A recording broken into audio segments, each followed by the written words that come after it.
Hello friends, कैसे हैं आप लोग। तो फ्रेंड्स, बीपीएससी टीआरई 4 का अगर आप तैयारी कर रहे हैं तो आज आप लोगों के लिए यह वीडियो काफ़ी इम्पॉर्टेंट होने वाला है, क्योंकि इस वीडियो में मैं आपको बताऊंगा कि एक बुक से आप लोग टीआरई 4 क्वालिफाई कर सकते हैं। अगर मैं आपको कहूं कि एक बुक से आप पूरा पढ़कर टीआरई 4 क्वालिफाई कर सकते हैं तो आप लोगों के लिए ये सबसे बेस्ट ऑप्शन रहेगा। इस वीडियो में मैं आपको बताऊंगा अभी कि एक ही बुक से टीआरई 3 में जो री एग्ज़ाम हुआ था उसमें एक बुक से कम 75% तक प्रश्न पूछा गया था, जो कि मैं आपको आज प्रूफ के साथ बताऊंगा। क्योंकि फ्रेंड्स, काफ़ी आप लोगों का डिमांड था कि सर हमें कुछ शॉर्ट्स बताइए, कैसे हम लोग पढ़ें, एक बुक से अगर कवर हो सकता है तो कोई ऐसा बुक हमें बता दीजिए जो कि हम लोग एक बुक को ही पढ़कर एग्ज़ाम निकाल सकें। तो उसी को फ्रेंड्स मैं ध्यान में रखते हुए आप लोगों के लिए आज का जो सेशंस होगा मैं बताऊंगा कि टीआरई 3 में जितने भी प्रश्न पूछे गए थे सभी प्रश्न एक ही बुक से पूछा गया था, वो भी एनसीईआरटी बेस्ड बुक है। मैं आपको बुक भी बताऊंगा, बुक का नाम भी बताऊंगा, और बुक का आपको फ्रंट और बैक दोनों का फ़ोटो आप लोगों को मिल जाएगा, ताकि आप अपने से भी घर में खरीद कर पढ़ सकते हैं। और फ्रेंड्स, यह बुक पढ़ने के बाद मैं आपको गारंटी के साथ कहता हूँ आपका एग्ज़ाम 100% निकल जाएगा, क्योंकि इसी बुक से पूरा टीआरई 3 में सारा प्रश्न पूछा गया था, वो भी एनसीईआरटी से रिलेटेड ये भी बुक है। तो फ्रेंड्स, बिना देरी का चलिए इस क्लास को स्टार्ट करते हैं। अगर आप चैनल पर नए हैं तो चैनल को सब्सक्राइब कर दें और वीडियो को लाइक अवश्य कर दें। तो पहला प्रश्न आप लोग देखिए, ये प्रश्न जो पूछा गया था टीआरई 3 में प्राइमरी का है। ये अगर आप लोग में से कोई प्राइमरी का एग्ज़ाम दिए होंगे उनको पता होगा कि यह प्रश्न पूछा गया था प्राइमरी में। टीआरई 3 का जो री एग्ज़ाम हुआ था यह प्रश्न भी उसी बुक से पूछा गया है, तो मैं आपको प्रूफ के साथ दिखा देता हूँ। पहला प्रश्न है, 1885 में भारतीय राष्ट्रीय कांग्रेस की स्थापना किसने की।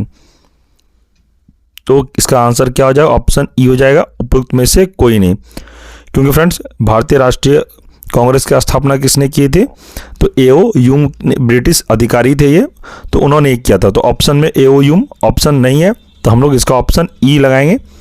तो चलिए मैं दिखाता हूँ, ये प्रश्न इसी बुक से पूछा गया था। देखिए, 1885 में भारतीय राष्ट्रीय कांग्रेस की स्थापना किसके द्वारा की गई, तो एओ यूम के द्वारा की गई थी। ये बुक एनसीईआरटी बेस्ड बुक है, ये महेश वर्णवाल की बुक है, जिस बुक से मैं आपको अभी प्रूफ के साथ दिखा रहा हूँ। आप लोग एक बार और प्रश्न देख सकते हैं, प्रश्न देख लिए, आप लोग इसका स्क्रीनशॉट भी ले सकते हैं। और यही प्रश्न देखिए, यहाँ पर लिखा हुआ है 1885 में एओ यूम के द्वारा कांग्रेस की स्थापना की गई थी। तो ये पहला प्रश्न हुआ फ्रेंड्स। इस तरह से काफ़ी प्रश्न है जो कि मैं आपको आज के वीडियो में बताऊंगा। इससे ये होगा कि आप लोग इधर उधर जो बुक्स पढ़ रहे हैं वो बुक्स छोड़कर आप ये बुक्स भी पढ़िए, आपका एग्ज़ाम 100% निकल जाएगा। और मैं इस बुक का पूरा क्लास आप लोगों को कंप्लीट करवा दिया हूँ, हमारे चैनल पर प्लेलिस्ट बना हुआ है। अगर आप लोगों ने नहीं देखा है तो आप लोग देख सकते हैं। जिस किसी के पास यह बुक नहीं लेने का होता है ना फ्रेंड्स, बहुत सारे स्टूडेंट हैं जो अफोर्ड नहीं कर सकते हैं बुक खरीदने में, तो आप लोग को टेंशन नहीं लेना है। मैंने इस बुक का सारा चैप्टर चैनल पर करवा दिया है, प्लेलिस्ट बना हुआ है, आप लोग विजिट करके क्लास कर सकते हैं। और चलिए आगे प्रश्न देखते हैं। दूसरा प्रश्न है, निम्न में से कौन भारतवर्ष के प्रथम निर्विरोध एवं सर्वसम्मति से निर्वाचित राष्ट्रपति हुए थे। तो ये थे नीलम संजीव रेड्डी। ये पॉलिटी का प्रश्न है फ्रेंड्स, पॉलिटी का भी इसी बुक से प्रश्न पूछा गया था, तो वो भी मैं आपको प्रूफ के साथ दिखा देता हूं। आप लोग देखिए, निर्विरोध रूप से चुने गए भारत के प्रथम राष्ट्रपति कौन थे, तो नीलम संजीव रेड्डी थे। देख ली फ्रेंड्स, इसलिए मैं कहता हूँ ये एनसीईआरटी की ही बुक आप लोग पढ़िए।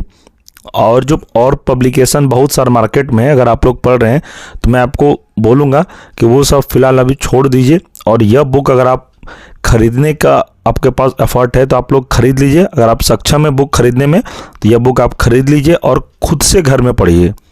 अगर आप बुक नहीं खरीदते हैं तो कोई दिक्कत नहीं है, मैं चैनल पर क्लास करवा रहा हूँ और सारा इस बुक से मैंने मॉडर्न हिस्ट्री कंप्लीट करवा दिया, पॉलिटी कंप्लीट करवा दिया, इसी बुक का चैप्टर वाइज।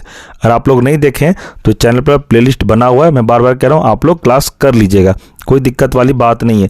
ऐसा नहीं कि मैं आपको ये बुक खरीदने बोल रहा हूँ, बस मैं आपको दिखा रहा हूँ कि अगर एक बुक से अगर पढ़ने से एग्ज़ाम क्वालिफाई हो सकता है तो हम लोग 10 बुक पढ़ने से क्या फ़ायदा। टीआरई 3 तक सभी प्रश्न इसी बुक से पूछा गया है। अभी तो मैं आपको टीआरई 3 का सिर्फ री एग्ज़ाम का प्रश्न करवा रहा हूँ। मैं कुछ दिन बाद आपको टीआरई 1 का भी बताऊंगा, इसी बुक से प्रश्न पूछा गया था। उसके लिए पहले मुझे इस बुक को पूरा एनालिसिस करना पड़ेगा, क्वेश्चन को मिलाना पड़ेगा, तभी मैं आप लोगों के लिए वीडियो बना सकता हूँ।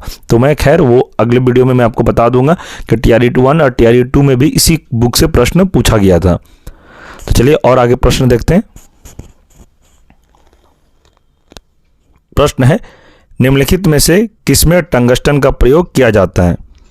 तो टंगस्टन का प्रयोग किसमें किया जाता है, तो ये विद्युत बल्ब में किया जाता है। ये 1 to 5 में पूछा गया प्रश्न है। आप लोग देखिए, ये प्रश्न भी इसी बुक से है। देखिए, विद्युत बल्ब का तंतु किस धातु से निर्मित होता है, तो टंगस्टन से यह निर्मित होता है। इस बात का आप ध्यान रखिएगा। आप लोग देख सकते हैं यह प्रश्न मैं आपको फिर से एक बार दिखा देता हूं। आप लोग देखिए प्रश्न, आप प्रश्न को पहले देख के समझ लीजिए, उसके बाद मैं आपको दिखा रहा हूं। देखिए फिर, इसलिए कह रहा हूं फ्रेंड्स, ये बुक आप लोग अवश्य खरीद लीजिएगा। एनसीईआरटी की बुक है ये, महेश वर्णवाल सार संग्रह वन लाइनर की आती है। कोई भी बुक स्टोर पर अगर आप जाइएगा, आप वहाँ पर बोलिए कि मुझे महेश वर्णवाल के एनसीईआरटी सार संग्रह की बुक्स हमें आप दे दीजिए, तो आपको कोई बुक स्टोर वाले दे देंगे, कोई दिक्कत नहीं है। और आप इसी बुक को पढ़ सकते हैं घर पर लेकर। मैं तो यही कहूँगा फ्रेंड्स, जो बुक इधर उधर से परचेस करके पढ़ाई कर रहे हैं, यह बुक आप ले लीजिए और मेरे कहने से आप यह बुक पढ़िए। मैं आपको गारंटी कहता हूँ, आपका एग्ज़ाम 100% क्वालिफाई हो जाएगा। अगर आप बुक नहीं भी खरीदते हैं तो कोई दिक्कत नहीं है। मैं आपको इस चैनल पर यह बुक का क्लास अभी तक मैंने modern history, polity, science, biology, geography complete करवा दिया हूँ, और भी बाकी जितने भी चैप्टर होंगे सभी मैं कंप्लीट आपको करवा दूंगा। धीरे धीरे मैं मॉडर्न हिस्ट्री भी आप लोगों को फिर से इसमें पढ़ा दूंगा, तो वो भी न्यू एडिशन बुक से। तो आप लोग ध्यान रखिएगा इस बात से। मैं आपको पूरा एनसीईआरटी ही पढ़ाऊँगा और एनसीईआरटी क्लास ही चला। हमारे चैनल पर कुछ भी फालतू नहीं चल रहा है, सारा एनसीईआरटी ही मैं क्लास करवा रहा हूँ, एनसीईआरटी आधारित क्लास करवा रहा हूँ। एग्जाम में भी आपको एनसीईआरटी से ही प्रश्न पूछा जाएगा, क्योंकि बीपीएससी का एक पैटर्न बन चुका है फ्रेंड्स कि एनसीईआरटी से ही प्रश्न आपको पूछा जाएगा। चलिए आगे देखते हैं। और प्रश्न है, बिहार में बहावियों की गतिविधियों का मुख्य केंद्र कौन सा था। तो यह प्रश्न भी इसी बुक से, यह पीआरटी का प्रश्न है। यह प्राइमरी का जो एग्जाम दिए होंगे 1 to 5 का टीआरई 3 री एग्जाम, उसमें यह प्रश्न को पूछा गया था। इसका आंसर हो जाएगा पटना। यह प्रश्न भी इसी बुक से, मैं आपको दिखा देता हूं।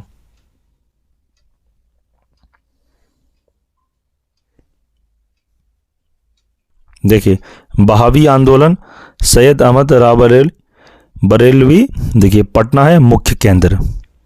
देख सकते हैं आप लोग, ये प्रूफ के साथ मैं दिखा रहा हूं, क्योंकि आजकल स्टूडेंट का मन में एक भ्रांति हो चुका है कि कोई भी यूट्यूब में अगर कोई टीचर पढ़ा रहा है तो आप लोग को लगता है कि वो अपना व्यू और लाइक्स बढ़ाने के लिए ऐसा कर रहा है।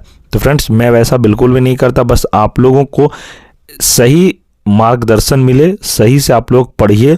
ये भी मैं नहीं कहता आप हमारे चैनल से पढ़िए। जिस किसी को इच्छा है हमारे चैनल से पढ़ने का, आप हमसे पढ़िए। अगर आपको खुद से लगता है कि हम पढ़ सकते हैं तो आप लोग खुद से भी बुक लेके पढ़ सकते हैं। अगर मुझे ऐसा नहीं लगता मन में, तो मैं आपको क्यों बोलता ये बुक आपको घर में खरीदने के लिए। आप खुद से भी पढ़ सकते हैं। अगर आप खुद से पढ़ने में कैपेबल हैं तो खुद से लेके पढ़िए। मैं तो चाहता हूँ कि आप लोग खुद से घर में मेहनत करिए। इधर उधर भटकने से फ़ायदा नहीं है। कोई भी टीचर यूट्यूब में आपको पूरी तरह से दिमाग में नहीं बैठा सकता जब तक आप घर में मेहनत नहीं करिएगा। इसलिए फ्रेंड्स, आप लोग अगर बुक या लेने में सक्षम है तो बुक लेके घर में पढ़िए। अगर नहीं ले सकते हैं तो कोई दिक्कत नहीं, मैं आपको इसका सारा क्लास चैप्टर वाइज अभी तक कुछ सब्जेक्ट का करवाया हूँ, और आगे भी सारा सब्जेक्ट इसी बुक से मैं करवा दूंगा। कोई टेंशन की बात नहीं है। बस आप लोग पढ़िए और टीआरई 4 में एक सीट को कंफर्म करिए, क्योंकि टीआरई 5 आएगा कि नहीं आएगा इसका कोई गारंटी नहीं है, लेकिन हाँ टीआरई 4 गारंटी के साथ आने वाला है, और बहुत जल्द आपको नोटिफिकेशन टीआरई 4 का मिलेगा।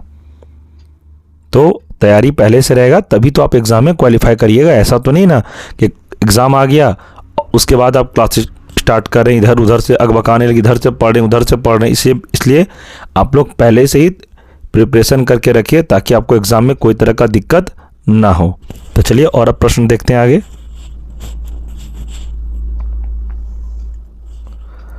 प्रश्न है, वाहनों के साइडों में ट्रैफिक देखने के लिए किस प्रकार के दर्पण का प्रयोग होता है? तो किस प्रकार का दर्पण का प्रयोग होता है वाहनों में? तो यह उत्तल दर्पण का प्रयोग होता है। यह प्रश्न जो है ये फिजिक्स का प्रश्न है। अगर आप लोग फिजिक्स पढ़े होंगे तो उसमें से यह प्रश्न आप लोगों को जरूर देखने को मिलेगा। एनसीईआरटी बुक में भी यह पूरा डिटेल में दिया हुआ है। फुल्ली एनसीईआरटी जो बुक आती है उसमें ये प्रश्न काफ़ी डिटेल के साथ टॉपिक में दिया हुआ है। तो आप लोग अगर वो एनसीईआरटी फुल्ली नहीं पढ़ सकते हैं तो एनसीईआरटी आधारित जो मैं वो बुक आपको बता रहा हूँ अभी, वो बुक तो आप जरूर लेके पढ़ सकते हैं। यह प्रश्न भी इसी बुक से पूछा गया, आप लोग देख सकते हैं।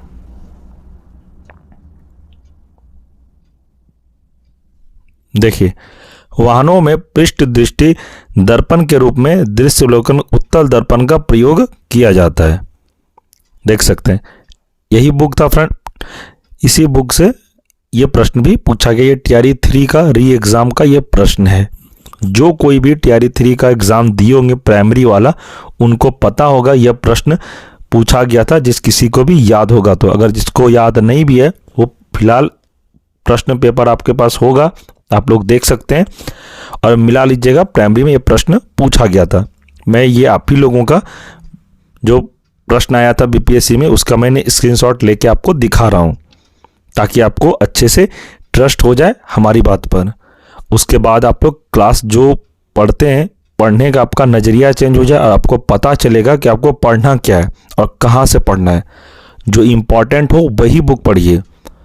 और आपको हमसे कोई भी तरह का हेल्प चाहिए कि हाँ सर आप हमें ये क्लास भी करा दीजिए, मैं ये बुक से पढ़ के खुद से नहीं समझ सकता, आप ये बुक हमें डिटेल के साथ समझा दीजिए, तो मैं आपको वो भी क्लास करवा दूंगा और करवा भी रहा हूँ अभी तक चैनल पर।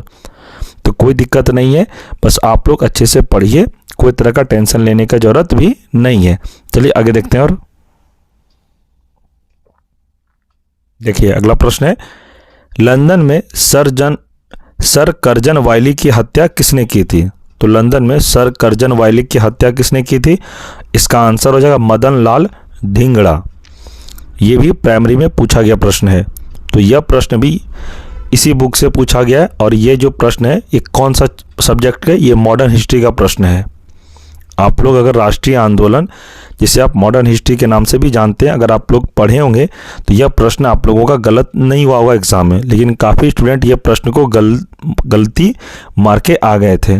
मैंने बाद में बहुत सारे स्टूडेंट से पूछा था, जिसमें से बहुत लोग इसमें बी ऑप्शन दे दिए थे उधम सिंह, जो कि उधम सिंह नहीं होगा। इसका आंसर जो ऑप्शन सी मदन लाल ढींगरा होगा। चलिए दिखाते हैं, यह प्रश्न भी इसी बुक से पूछा गया था। देखिए,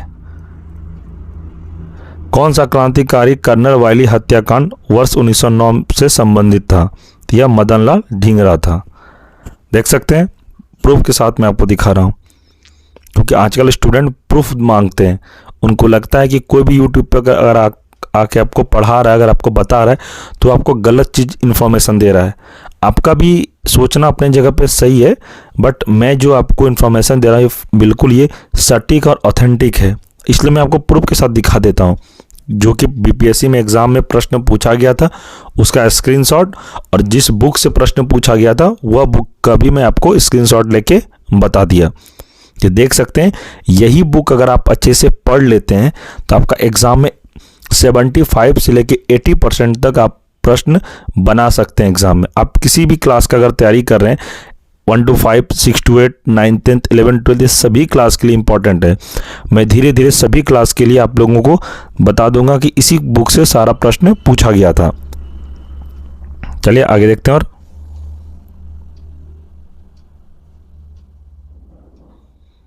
प्रश्न है, बंगाल के विभाजन को किसके कार्यकाल में वापस लिया गया? तो बंगाल के विभाजन को किसके कार्यकाल में वापस लिया गया था?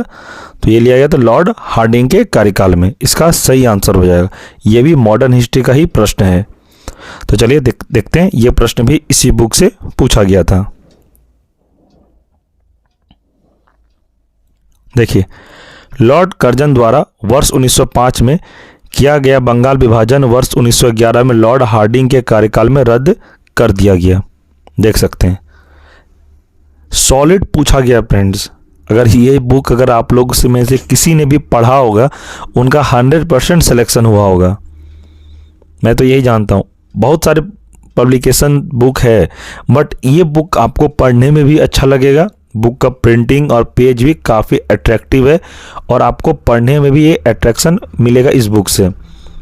बहुत सारे बुक्स का पेजेस उतना अच्छा नहीं है, बट ये बुक आपको पढ़ने में भी अच्छा लगेगा और इसमें हाईलाइट करके दिया हुआ है। देखिए ये जो बॉक्स है, जो जो इम्पोर्टेंट लगता है ये बुक बॉक्स में अंडरलाइन कर दिया जाता है, ताकि स्टूडेंट जब ये बुक पढ़े तो उनको सबसे पहले जो अंडरलाइन किया उसमें उनका सबसे पहले ध्यान जाए। देख सकते हैं यह प्रश्न पूछा गया था टीआरई 3 में। एक बार और आप लोग प्रश्न देख लीजिए। ये बंगाल विभाजन के को किसके कार्यकाल में वापस लिया गया, यानी रद्द किया गया? तो लॉर्ड हार्डिंग के कार्यकाल में। देखिए ये प्रश्न है इसी बुक का। तो आप लोग आज ही अगर कोई सक्षम है बुक लेने के लिए, तो आज ही आप लोग यह बुक को खरीद लीजिए और घर में पढ़िए। और उसके बाद अगर समझ में नहीं आता है, आप हमें बोलिए, हम इसको सारा टॉपिक वाइज इसी बुक का चैप्टर वाइज आपको मैं कंप्लीट करवा दूंगा। और अभी तक मैंने बहुत सारा सब्जेक्ट इसी बुक का कंप्लीट करवा दिया है। आप लोग अगर नहीं देखें तो चैनल पर विजिट करिए, चैनल पे सभी का प्लेलिस्ट बना हुआ है, आप लोग शुरू से क्लास करिए। कोई दिक्कत वाली बात नहीं है, क्योंकि फ्रेंड्स सभी तरह के स्टूडेंट होते हैं। ऐसा नहीं कि सभी स्टूडेंट बुक्स खरीदने में सक्षम हो। बहुत सारे स्टूडेंट, मुझे पता है कि पुअर फैमिलीज होंगे कि सर आप बहुत सारे बुक्स बोलते हैं खरीदने के लिए। तो फ्रेंड्स अगर आप नहीं ले पाते हैं बुक, तो कम से कम ये बुक तो आप ज़रूर खरीद लीजिएगा। और भी मैंने जो अभी तक बुक्स आप लोगों को बोला है लेने के लिए, वो बुक्स मैं इसलिए लेने के लिए बोला हूँ, वो 9th 10th 11th 12th जिसको थोड़ा ज़्यादा हैवी में पढ़ना हो, डिटेल में पढ़ना हो, तो उनके लिए वो बुक है। यह बुक कम से कम आप लोगों के पास होना ही चाहिए। आप किसी भी क्लास का तैयारी कर रहे हैं, प्राइमरी से लेकर 11th 12th तक, यह बुक आप लोगों के लिए इम्पॉर्टेंट है, क्योंकि इस बुक में एनसीईआरटी आधारित वन लाइनर बनाया गया ये बुक है और इम्पॉर्टेंट सब प्रश्न को इस बुक में डाला गया है। तो ताकि एग्जाम में कोई भी स्टूडेंट अगर इसको अच्छे से रिवीजन कर ले, 2 से 3 बार पढ़ ले एक बुक को, तो आपका एक भी प्रश्न नहीं छूटेगा। स्टूडेंट लोग का भ्रांति मन में हो गया कि बहुत सारा बुक पढ़ लेते हैं और एग्जाम में जाके सारा भूल जाता है, पता चलता है कि हमारा क्वेश्चन ही सारा छूट गया। तो एक ही बुक पढ़िए, बार बार पढ़िए। चलिए आगे प्रश्न देखते हैं। और प्रश्न है, महात्मा गांधी के राजनीतिक गुरु कौन थे? तो महात्मा गांधी के राजनीतिक गुरु थे गोपाल कृष्ण गोखले। मॉडर्न हिस्ट्री का प्रश्न है ये भी। चलते हैं, यह प्रश्न भी इसी बुक से पूछा गया है। देखिए महात्मा गांधी के राजनीतिक गुरु कौन थे? तो गोपाल कृष्ण गोखले थे। देख लिए प्रूफ के साथ। ये भी प्रश्न, ये जो प्रश्न है इसी बुक से पूछा गया था। आगे देखते हैं। और निम्न में से कौन सा नवीकरणीय ऊर्जा का स्रोत है? तो इसका सही आंसर ऑप्शन ई हो जाएगा, उपरोक्त में से कोई नहीं।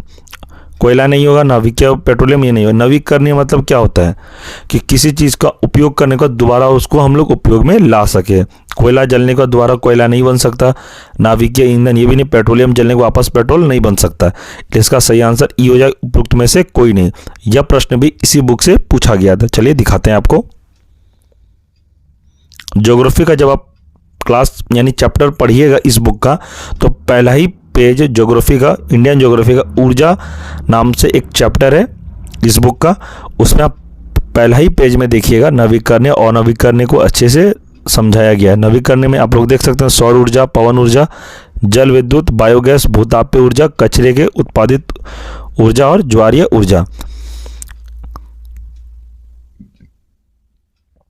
देख लिए इसमें यही सब कोयला, नाभिकीय ईंधन, पेट्रोलियम ये अनवीकरणीय ऊर्जा का स्रोत है। जितने भी ऑप्शन है ये अनवीकरणीय है, इसलिए इसका सही आंसर उपरोक्त में से कोई नहीं होगा। चलिए आगे बढ़ते हैं। और आगे है, एक विद्युत फ्यूज किस प्रभाव पर कार्य करता है? तो विद्युत धारा का तापीय प्रभाव पर यह कार्य करता है। इसे आप ध्यान रखिएगा।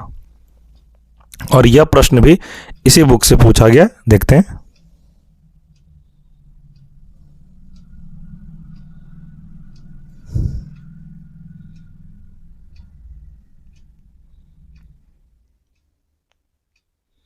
देखिए विद्युत बल्ब का तंतु किस धातु से निर्मित होता है? ये टंगस्टन से होता है।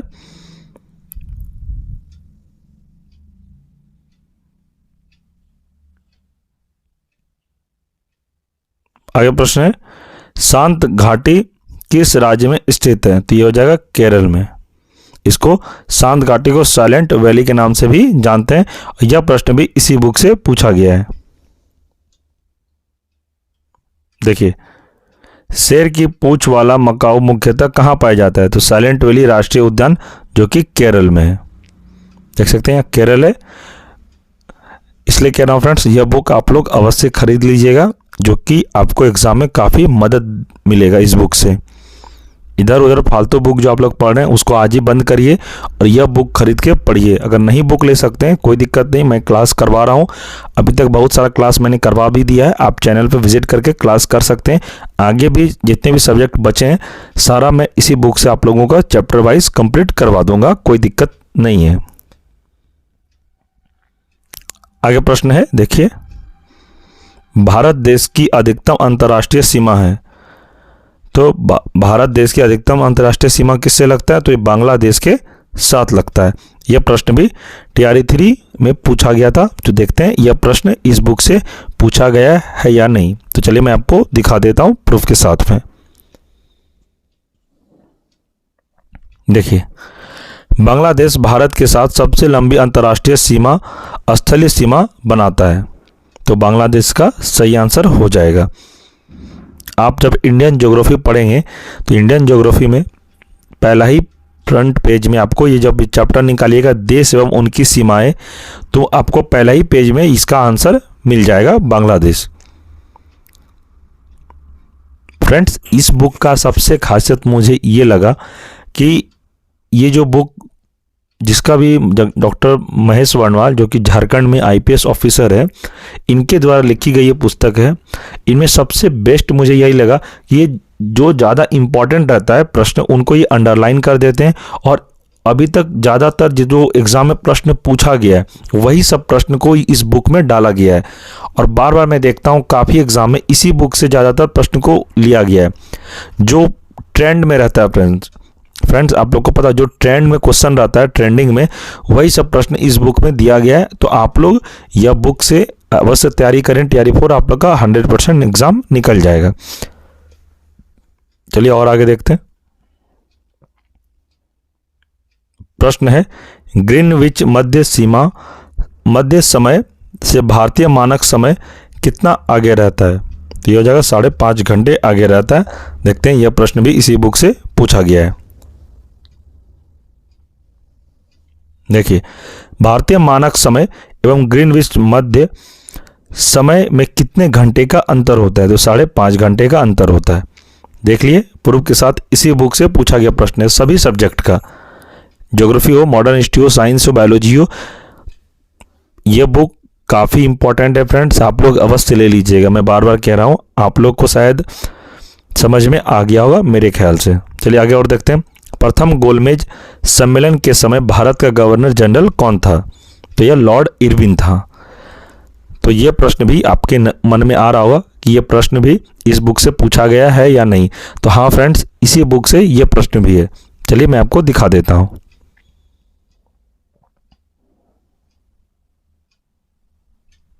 देखिए, गांधी इरविन समझौता, दिल्ली समझौता कब हुआ? 5 मार्च 1931 को। देख सकते हैं। भारतीय राष्ट्रीय कांग्रेस के प्रतिनिधि किस गोलमेज सम्मेलन में शामिल हुए थे? द्वितीय गोलमेज सम्मेलन में शामिल हुए थे। तो फ्रेंड्स, ये जो गांधी इरविन थे, इरविन ही गोलमेज सम्मेलन के गवर्नर जनरल थे, प्रथम गोलमेज सम्मेलन में। चलिए और आगे देखते हैं। प्रश्न है, शीत ऋतु में तमिलनाडु के तटीय क्षेत्रों में वर्षा होने के कारण क्या होता है? तो लौटते हुए दक्षिण पश्चिम मानसून होता है इसका सही आंसर। तो चलिए दिखाते हैं, यह प्रश्न भी इसी बुक से है।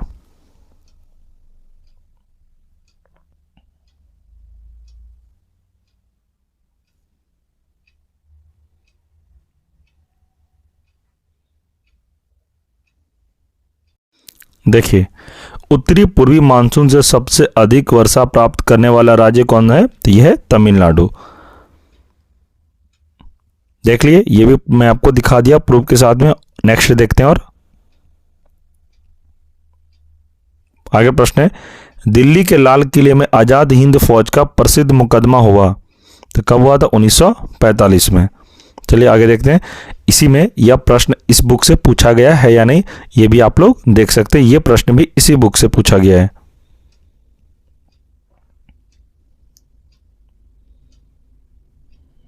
देखिए, मॉडर्न हिस्ट्री का जब ये बुक आप निकालेंगे तो एक चैप्टर है आज़ाद हिंद फौज, वेवेल योजना तथा शाही नौसेना विद्रोह। यही चैप्टर में यह प्रश्न आपको मिल जाएगा, देख सकते हैं। ब्रिटिश सरकार ने आज़ाद हिंद फौज के सैनिकों एवं अधिकारियों को गिरफ्तार कर नवंबर 1945, देख सकते हैं 1945 में दिल्ली के लाल किले में उन पर मुकदमा चलाया। देख लिए, यह प्रश्न भी आपको इसी बुक में मिल गया। चलिए और आगे देखते हैं। प्रश्न है, बायोगैस का प्रमुख घटक कौन सा है? तो बायोगैस का प्रमुख घटक है मीथेन, इसका सही आंसर होगा। और यह प्रश्न भी इसी बुक से पूछा गया, आप लोग देख सकते हैं। प्रश्न है, देखिए, गोबर गैस का मुख्य घटक क्या है? तो यह मीथेन है। देख लिए, मैं आपको सारा प्रश्न प्रूफ के साथ दिखा रहा हूं ताकि आपको यह बुक खरीदने में भी आपको ऐसा ना लगे कि मेरा पैसा वेस्ट हो रहा है। बस मैं आप लोगों के लिए कह रहा हूँ, जो सक्षम है वो यह बुक लेके पढ़ सकते हैं अपने घर पर और खुद से तैयारी कर सकते हैं। अगर आप यह बुक लेने में, मैं बार बार कहता हूँ, अगर यह बुक आप लेने में सक्षम नहीं है तो कोई दिक्कत नहीं है। मैं इस बुक का पूरा चैप्टर वाइज क्लास आप लोगों को करवा भी रहा हूँ और आगे भी सारा सब्जेक्ट कंप्लीट करवा दूंगा, कोई दिक्कत वाली बात नहीं है।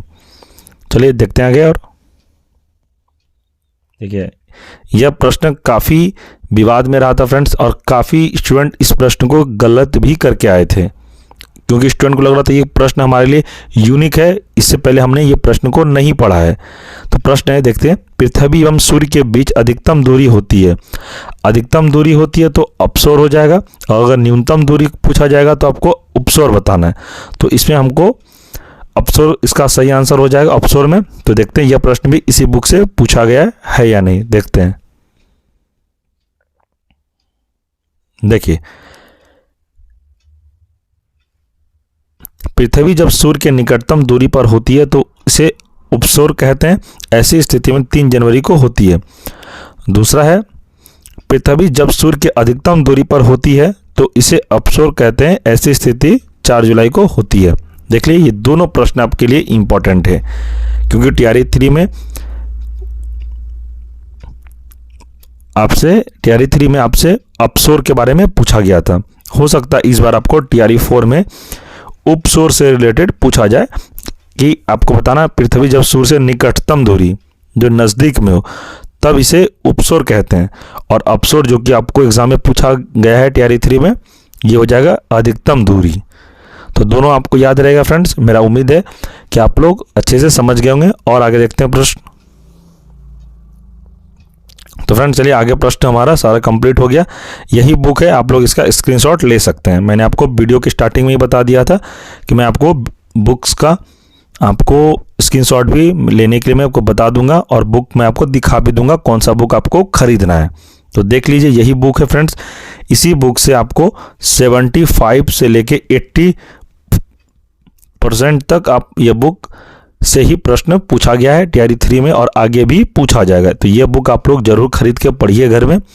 और फ्रेंड्स, उम्मीद है मेरे द्वारा ये जो जानकारी आपको दिया गया काफ़ी आप लोगों के लिए हेल्पफुल रहा होगा। और फ्रेंड्स, अगर आपको इस वीडियो से संबंधित कोई प्रश्न हो तो आप कमेंट में ज़रूर अपना प्रश्न लिखें। कोई भी डाउट हो एग्ज़ाम से रिलेटेड, वो भी आप इस कमेंट में लिखें। और किसी भी तरह का कुछ दिक्कत हो एग्ज़ाम से रिलेटेड कि हाँ सर मुझे इस क्लास का पीडीएफ चाहिए, या मुझे अभी तक जितना भी मैंने क्लास कराया है सभी का पीडीएफ मैंने टेलीग्राम ग्रुप में प्रोवाइड करवा दिया है। अगर आप लोग पीडीएफ डाउनलोड करना चाहते हैं तो टेलीग्राम ग्रुप का लिंक मैं इस वीडियो के कमेंट सेक्शन में प्रोवाइड करवा दूंगा। आप कमेंट सेक्शन ऑन करके देख लीजिएगा, क्योंकि डिस्क्रिप्शन में बहुत स्टूडेंट नहीं चेक करते हैं और कमेंट में जाके लिखने लगते हैं, इसलिए मैं कमेंट सेक्शन में ही लिंक प्रोवाइड करवा दूंगा टेलीग्राम ग्रुप का, तो आप लोग अवश्य ज्वाइन कर लीजिएगा। कोशिश रहेगा डिस्क्रिप्शन में भी लिंक मैं प्रोवाइड करवा दूंगा, आगे आप लोग देख लीजिएगा। और फ्रेंड्स, कोई भी तरह का डाउट हो, एग्जाम से संबंधित कुछ प्रश्न पूछना हो, या आपको लगे कि नहीं मुझे सर से बात करनी है, तो आप हमसे डायरेक्ट बात भी कर सकते हैं। मैं आपको अपना कॉन्टैक्ट नंबर दे देता हूं, आप लोग इसे सेव करके जरूर रख लें। तो नंबर है हमारा 9709427320। फिर से कह देता हूं 9709427320। ये हमारा पर्सनल नंबर है। आपको कोई तरह का डाउट हो एग्जाम से संबंधित, आप हमें कांटेक्ट भी कर सकते हैं, आप हमें व्हाट्सएप मैसेज भी कर सकते हैं, या आप हमें कॉल भी कर सकते हैं। आप कॉल करके भी हमसे बात कर सकते हैं, कोई दिक्कत वाली बात नहीं है। एग्जाम से रिलेटेड आपको कोई भी प्रश्न पूछना हो, आपका तैयारी से रिलेटेड, हाँ सर कि मुझे कहाँ से पढ़ना चाहिए, कौन सा बुक्स पढ़ना चाहिए, हमें PDF नोट्स कहाँ मिलेगा, कुछ भी आपको प्रश्न पूछना हो, आप हमसे डायरेक्ट बात कर सकते हैं। आप कमेंट में भी अपना प्रश्न रख सकते हैं, आप हमें टेलीग्राम पर भी मैसेज कर सकते हैं, आपको रिप्लाई अवश्य दिया जाएगा। कमेंट सेक्शन में भी आप, इस वीडियो के कमेंट सेक्शन में भी आप अपना प्रश्न रखिए, मैं आपके सारे प्रश्न का जवाब जरूर दूंगा। और फ्रेंड्स, यह वीडियो आपको कैसा लगा आप हमें कमेंट करके ज़रूर बताएं। अगर आपको ये वीडियो अच्छा लगा तो वीडियो को लाइक करें और इसे दोस्तों में भी सब शेयर करें, ताकि जो TRE4 का तैयारी कर रहे हैं उनको पता चले कि उनको भी कहाँ से पढ़ना है और उनके लिए क्या इम्पोर्टेंट है। तो आप इसे अपने दोस्तों में भी, अपने ग्रुप में भी इसको शेयर करें, ताकि ज़्यादा से ज़्यादा स्टूडेंट के पास यह वीडियो पहुंचे और उनको भी काफ़ी हेल्प मिले, जो कि अभी अपने से जो तैयारी कर रहे हैं उनको पता नहीं चल रहा है कि क्या पढ़ना नहीं पढ़ना है, उनको भी यह वीडियो देखने के बाद काफ़ी हेल्प मिलेगा। तो उम्मीद है फ्रेंड्स यह वीडियो आपको अच्छा लगा होगा, और जो मैंने आपको कहा है, कोई तरह का डाउट हो आप हमें कांटेक्ट भी करिए, कमेंट में भी आप ज़रूर लिखें। इस वीडियो में कोई तरह का आपको डाउट हो तो आप कमेंट में भी अपना डाउट को ज़रूर लिखेंगे, मैं आपको रिप्लाई अवश्य करूँगा। तो फ्रेंड्स, इस चैनल पर बहुत सारे क्लासेस मैंने करवा रखा है, और आगे क्लास भी चलेगा कंटिन्यू TRE4 तक। तो आप लोग अगर नहीं देखें जितने भी मैंने क्लास करवाया है, तो चैनल पर प्लेलिस्ट बना हुआ है, आप लोग विजिट करके शुरू से क्लास कर सकते हैं। मैंने अभी तक NCERT आधारित बहुत सारे क्लासेस करवा दिया है, ताकि आप लोग अच्छे से क्लास कर सकते हैं। ठीक है, तो आप लोग क्लास जरूर करें। मेरा यही आप लोगों से उम्मीद है कि आप लोग TRE4 में एक सीट को अपना सिलेक्शन कर लें, ताकि आने वाले फ्यूचर आप लोगों के लिए काफ़ी सुखमय और मंगलमय हो। तो ठीक है फ्रेंड्स, मिलते हैं हम लोग अगले वीडियो में, तब तक के लिए जय हिंद, जय भारत।